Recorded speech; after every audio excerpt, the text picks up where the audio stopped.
Hey mga brods, ito pong SMB tapos na nga ba? So ito pong SMB ay gusto nila magpalakas ngayong All Filipino Cup dahil sila lang naman ang defending champions ng Philippine Cup ng 2022.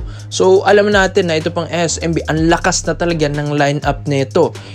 Mas lalo pa itong lumakas nung nandyan na rin ito pong si CJ Perez sa Gilas Pilipinas ngayong Asia Cup. Magkakaroon siya na experience before All Filipino Cup ngayong Feb. So kondisyon na si Perez, andyan pa si Junmar Fajardo kahit nandyan yan at hindi naglalaro, pero sa ensayo nakakasabay niya sina Kai Soto, Jopet Aguilar, kaya nagkakakondisyon ito pong sina Junmar Fajardo and CJ Perez. Tapos si Jericho Cruz nasa Guam pa, talagang nagpapalakas ito pong mga locals nila sa kanilang national team. And yung mga SMB players natin dyan, alam natin na kahit kakakampiyon lang yan mga brods, back to practice na lahat po ng mga teams dito po sa PBA. Kaya nga dahil itong Feb na ito mga brods, ang start na, or this week na mga brods ang start ng ating All Filipino Cup. Hindi man sila ang may games this week, pero nag-e-ensayo na yan para doon sa kanilang mga laro. Kaya ito pong SMB, pine-prepare na nila ang kanilang unang laro ngayong All Filipino Cup against Phoenix Super LPG, 4:30 PM,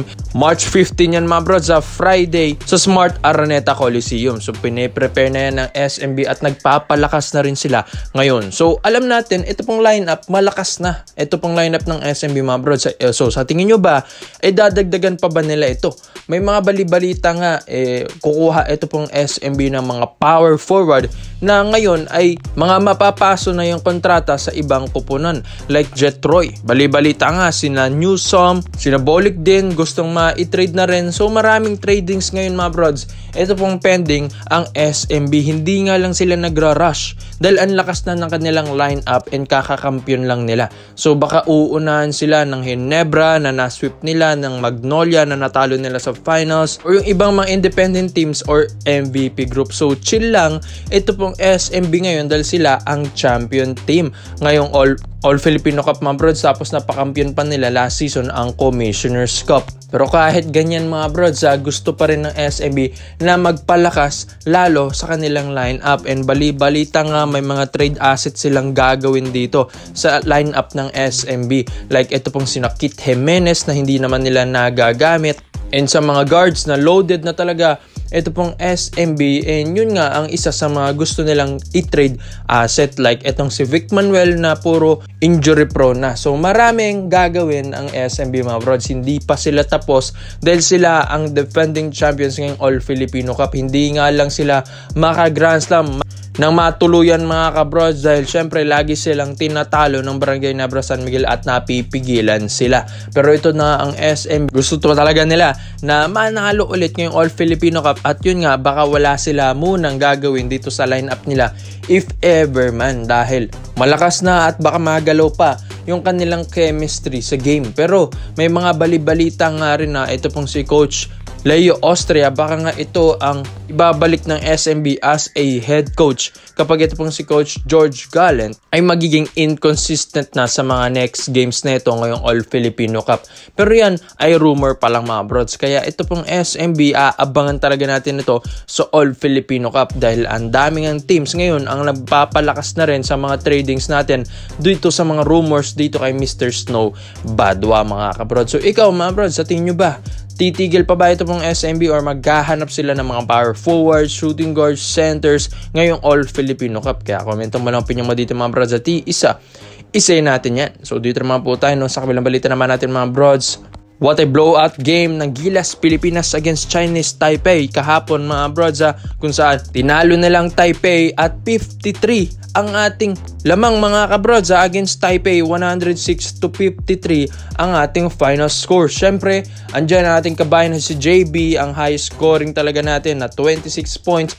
Kai Soto, 18 points, 10 rebounds, and 5 assists. Grabe rin ito pong si Kai. Improvement ng bata, grabe talaga. Calvin Oftana 13 points, Dwight Ramos 12 points, Tamayo 11 points, Kiambao 10 points, Japet Aguilar 8 points, CJ Perez 4 points, Newsome 2 points, Thompson 2 points. Kahit mga digdodos si Newsome and Scotty, grabe rin yung depensa nila. So all in all mga brods, mapa offense, mapa defense, ang Gilas talaga ang umangat dito mga brods. Kaya sabi nga nila, ito pong si Kai Sotto naging komportable kay Coach Tim Cone. Kitang-kita nyo naman din ang mga plays na ginagawa ni Coach Tim dito sa laro na ito. Ang Taipei nga, dinidikitan ng New Zealand from first to fourth quarter.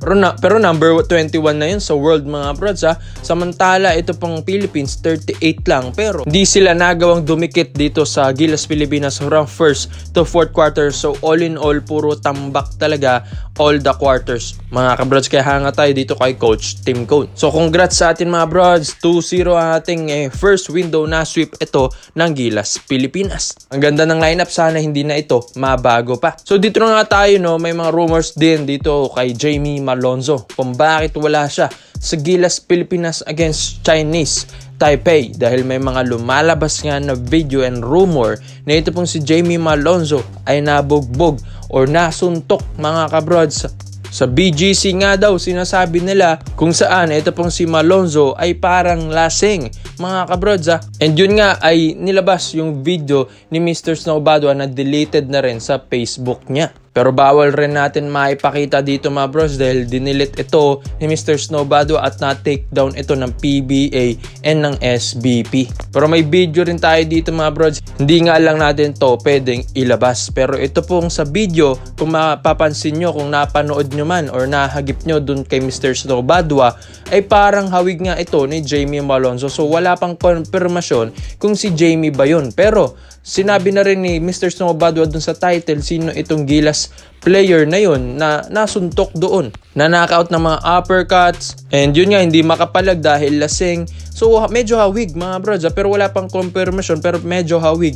And sinabi, sinong Gilas Pilipinas player ba yung nasuntok na yun? So mga brods, parang medyo halata rin dahil sino ba ang wala dyan sa Gilas lineup? Kundi si Jamie Malonzo lang naman, di ba mga brods? Hindi natin alam ang buong storya.